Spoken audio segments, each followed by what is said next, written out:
concept of token communities, and we'll do some fun activities, get to know each other, break out, and think about some of the objectives for the program. So with that, I'm going to go ahead and share and present this token communities track deck. All right. So, whoops, this is us. I'll just give a real quick intro. I'm Ruben. Had the pleasure of working with Joe and Gavin at IDEO CoLab Ventures. Previously was at Coinbase for 4 years. I was a lawyer and product manager. I think a lot about new communities on the internet, whether they're social token communities, DAOs, other types of collectives. Yeah, it's really awesome to talk about this stuff with you all. Joe, you want to say hi? Sure. Hey, everyone. I'm Joe. If you go back far enough, I was a product manager at Fidelity Investments in the early Web 2 days, and been at IDEO for the last 12 years, focused on kind of entrepreneurship and product design. Got into crypto in 2015. We started something called the Bits and Blocks Lab, trying to figure out what was blockchain and how is it going to affect real people. And so that turned into CoLab Ventures. Really excited to work with y'all. I'll bring up the end here. I'm Gavin. I've been working with Joe and Ruben for a while, and before IDEO, I was at BitGo. I was one of their early engineers there. And before that, I was working on made bioplastics and biochemicals and done a bunch of random things in life. Anyways, pretty stoked about just using these mechanisms to allow people to bring community together in different ways and finding the different mechanisms that we can use and share. All right, cool. So we've got an hour for this kickoff, and we want to spend most of it in breakouts in small groups and really talk through some of the ideas around token communities, what they represent, why they can be important and powerful and fair, and then come back and circle up and look ahead. So I guess to begin with, we want to start with a fun little activity. Actually, Joe, do you want to lead this one, since this is your baby? Yeah. So just to get the creative juices flowing and to prove that we can all draw even if we can't. Let's take 1 minute, grab a pen and paper, and draw your project's logo. So we did an example here of IDEO CoLab Ventures. If your project doesn't have a logo yet, cool. Make one up. And nothing's precious. If you don't like it, you can just throw it away at the end of the session. But we're gonna do a cool thing where we hold them up, and we'll have a grid of all of our logos in a few minutes. So big and colorful, so everybody can see it is the only guidelines, and have fun with it. So let's take a few minutes just to sketch that out. And Vivek, we should post those in kernel too? In Slack, yeah, in the Token Communities channel, just put it there. I'm gonna play a song as some background music. Does that sound good to y'all? Yes, please. Okay. It is. This is from a playlist called Meaning that we made in the last kernel block that some of you might come in contact with soon.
some of the logos starting to drop into the Slack. Keep them coming.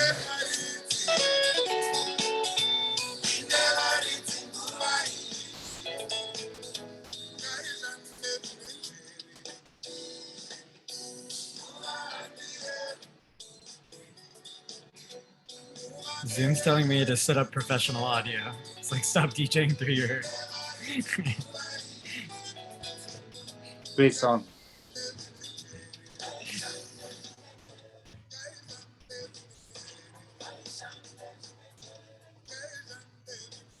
Okay.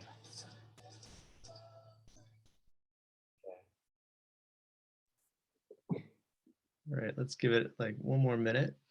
But I see a lot of cool logos dropping in. Ooh, Adrian's got to tell us what 3 houses on that.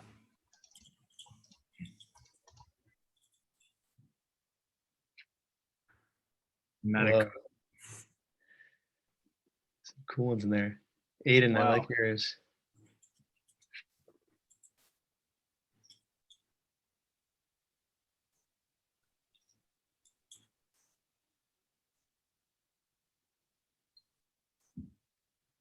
Ooh.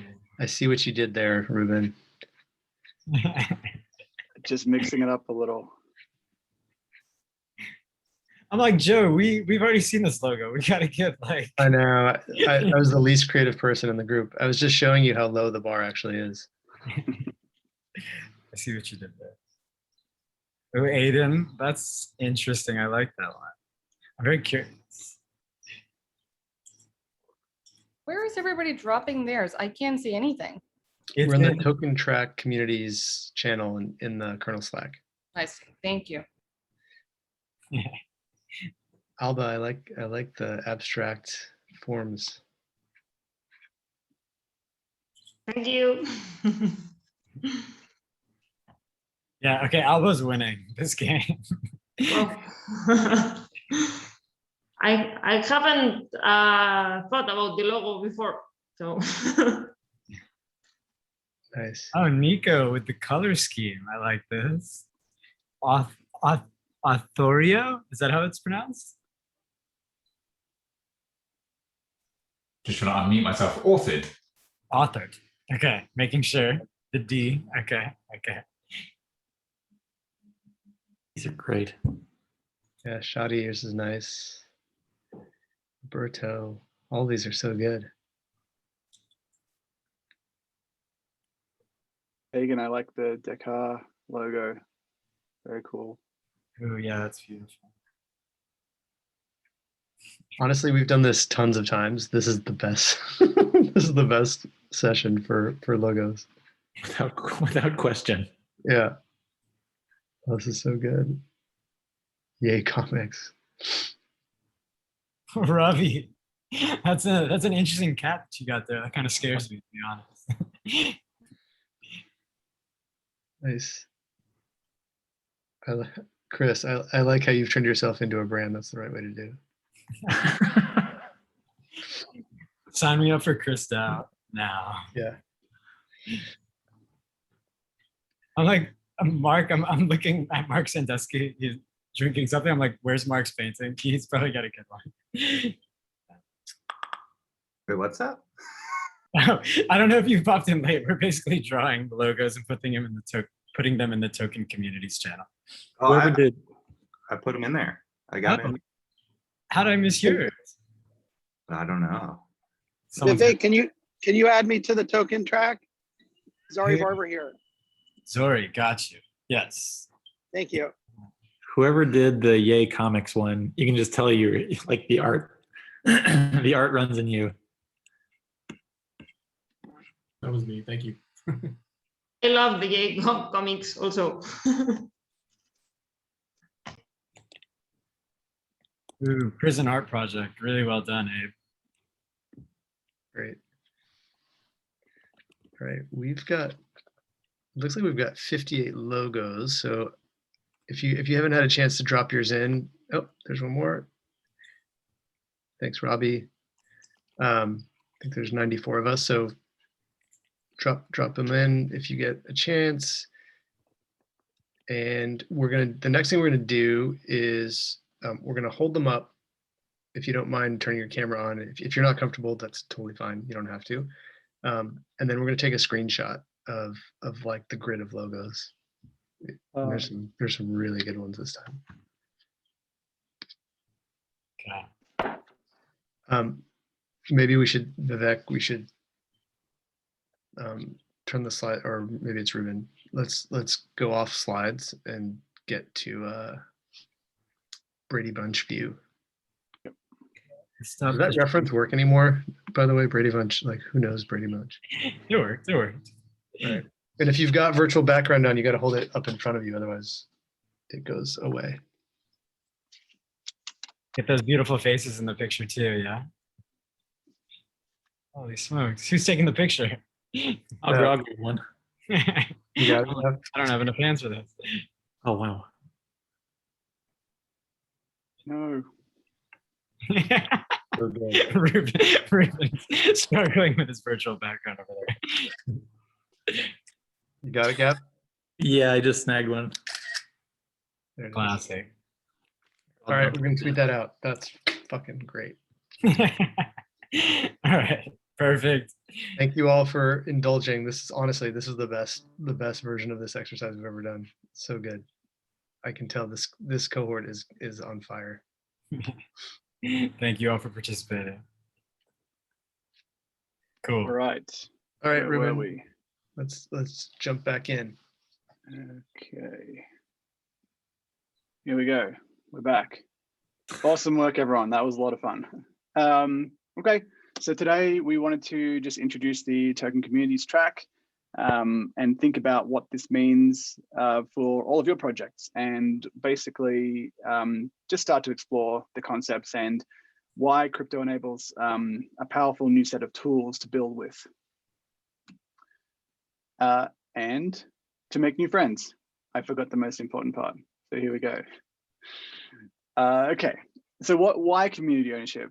I think this will be one of the consistent themes of this track, is that we believe that community ownership is the most powerful feature of Web3. It's something uniquely enabled by crypto, and it's something that gives us the opportunity to recreate, rebuild organizations and societies in a way that serves us as humans, rather than the other way around, right? Rather than having these structures and organizations that we have to conform to, we have the opportunity to rebuild them. And so token communities are a first example of that. We previously, in the previous kernel cohort, this was called the Fair Launch track. And we started an initiative called Fair Launch Capital almost a year ago now. And the idea was to enable projects to launch without raising money from investors, without having a pre-allocation to investors or team, and to really let the community own and decide the course of the project. That has a bunch of different meanings. The concept of a fair launch, people understand in different ways. So we really wanted to focus on token communities as a broader and I guess less kind of prescriptive or specific way to launch. So you'll still see from time to time some mention of fair launch, which is one concept of how to start a token community, but by no means the only one. The third point I think is also super important. When you have a diverse set of contributors bringing different types of contributions, not necessarily just engineering or coding or design, there is community building, as we all know, things like translation, every aspect that you can imagine that a community could bring. We want to encourage and explore ways to value those contributions from a diverse set of participants, not just prescribe exactly which contributions are valued. So when you have that diverse perspective and inputs, you can create a more robust and decentralized and useful network. I'll pause there in case Joe or Gav wanted to add anything at this point. Oops. Okay. Carry on. All right. Here are some examples. So we thought a lot about the concept of fair launch. So Bitcoin is obviously a great example, the original cryptocurrency, the first blockchain. The idea that the only way to earn was to participate by mining. right? So that's one pretty well understood concept of a fair launch. You know, we can think about what fair actually means, because it obviously was only a small group of people that knew about the project and a small group of people that had the expertise and hardware to mine at various stages. So that there's some questions even around that. YFI, the Yearn ecosystem, last summer proved another model for a fair launch with no pre-allocation, no funds raised. Again, earning ownership only by participation, and a diverse group of participants there as well. Uniswap, of course, did have venture backing, but they did that the innovative airdrop approach, which retrospectively valued the contributions of all the users, the people that used Uniswap, the people that provided liquidity, and acknowledged that the team is just one part of the community that supports and builds, grows the project. The users, especially the early users, are really valuable as well for their contribution. So, you know, there's a few different models here that we just wanted to put out there to get you thinking. Yeah, one thing to add about Uniswap, I've been mentioning this on recent calls, and it's as a result of some of their recent Uniswap grants initiatives. What you're noticing is that they're branching out in really incredible and interesting ways in terms of what they want their token community to be about. Of course, at a practical level, they're building automated market makers. They're thinking about decentralized exchanges. They're thinking about DeFi and how to build technology to fund the future of decentralized finance. But they're also funding esports teams. They're also engaging with major music labels. They're also thinking about their token community from a cultural perspective in really interesting, novel ways that I think mean that these treasuries and these communities have a practical kind of technical consideration, but also are showing themselves to have a cultural consideration as well that makes them unique in many ways. The closest thing that I have in my head, at least, is kind of like an endowment program at a university that has a broader mandate than just education, but can also, you know, fund football stadiums. And what does that look like in these new contexts? What does that look like for potentially your token communities? And how do you think about it, those types of ideas in mind? Yeah. Well, and along those lines, there's also something that's like, this is much more organic. There's a lot more possibility here. And as a result, then the organic nature of this lets communities and projects grow and meet and join other projects, and people join in much more flexible ways that start to map to the way that we actually want to work together and collaborate. Whereas previously it's been just structured by, you know, what we had access to. We've got new tools. And so then the way we can actually, you know, collaborate becomes much more a reflection of our relationships in life, which is super exciting from a community standpoint.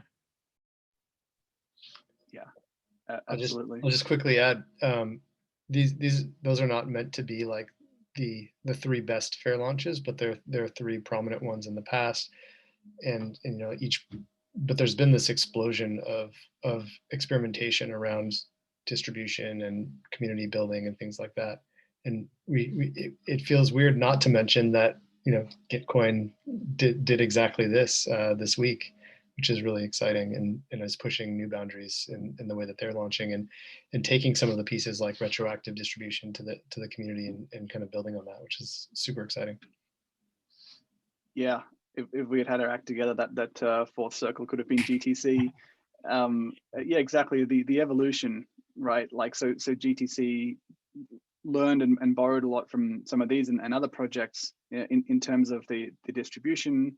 The stewards mechanism is really interesting as well. We can chat more about that as well, but it goes to show this is a work in progress for all of us. Okay, what's new? We were inspired by Mirror. Someone mentioned Mirror in the chat, and we thought we should mention it as one example of many of different ways to raise funds for projects. You know, we've seen since the earliest days of crypto, the idea that blockchain ecosystems can be self-sustaining, that people that have made money or you know, generated value with one project are able to support other projects in that ecosystem, and blockchains can be self-sustaining by that nature. So we saw that in the wave of ICOs in 2017. Obviously that had some great outcomes and some terrible outcomes. And that's another example of how that fair launch mechanism is evolving. You could almost put ICOs in a very early stage of a fair launch, in the sense that they were raising from community. They were able to, anyone was able to participate, obviously with their own issues around a lot of those as well.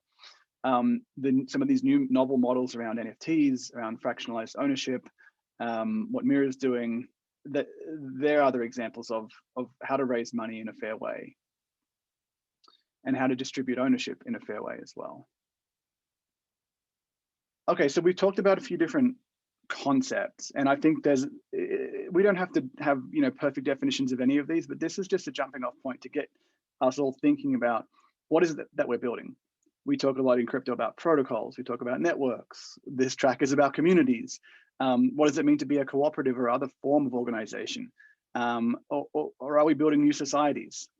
Just to get the galaxy brains opening up and thinking in the biggest possible terms.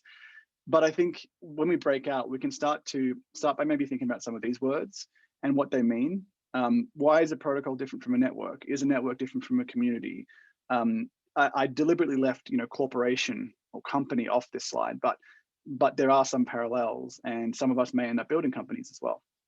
So the point of this slide is just to think about why do we use all these words? Words are important, and what does it mean to think about which one of these, or a combination, or something else entirely that we're building.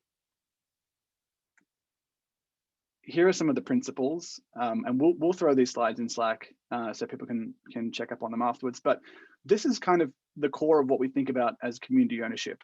The people who own the product, the network, the protocol, are also the people who use it, are also the people who build it.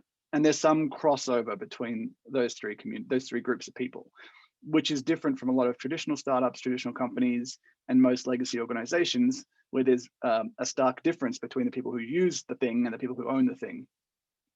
And so some of these principles are here, that you can be all three. You can be a combination of two or more, or you can just be one, and that's fine too.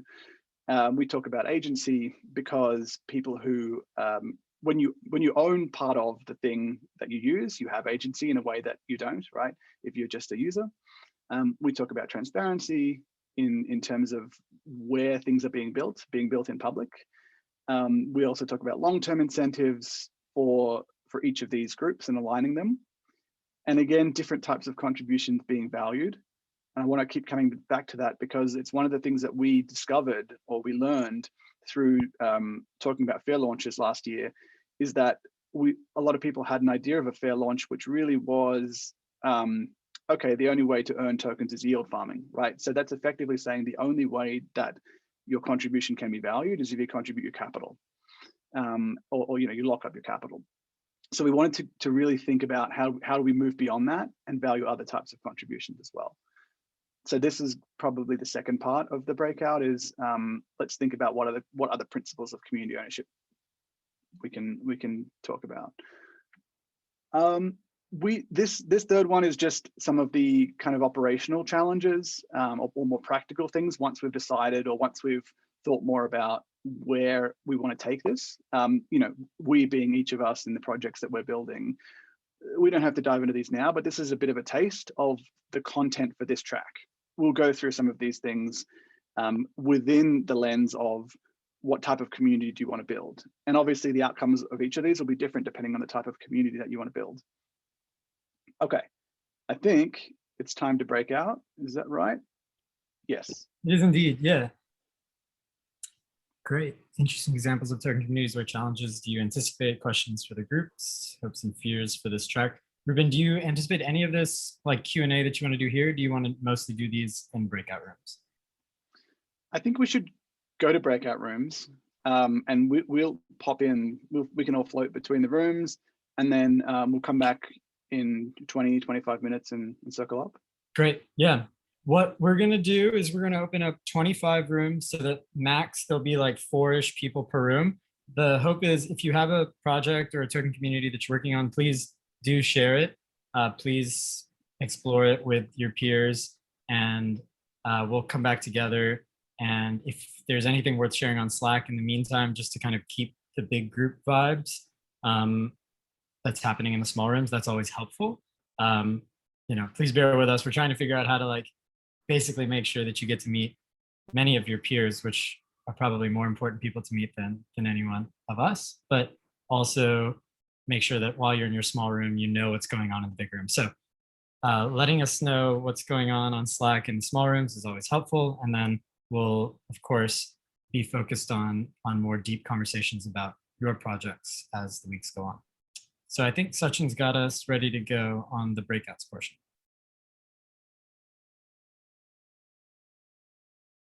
Okay. Cool. Enjoy, enjoy, enjoy, enjoy.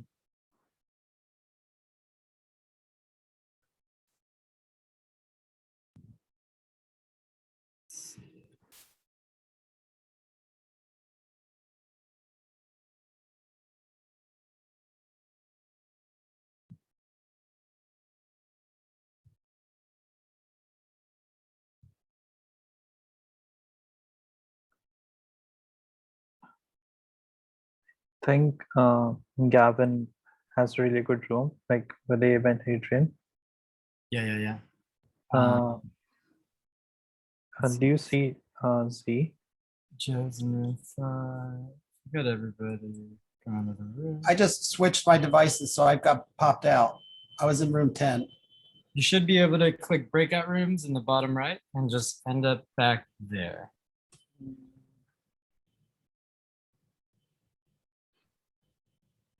Do you see Z? Here Z. Should I transfer him to Joe's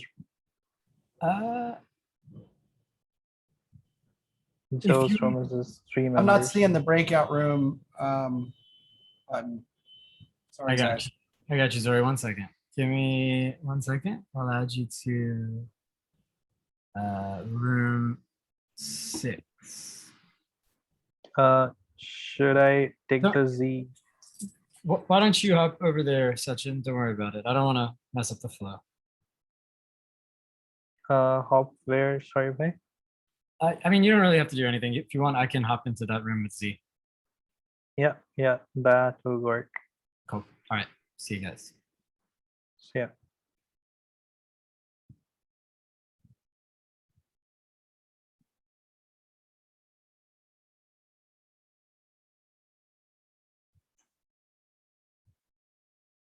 Point.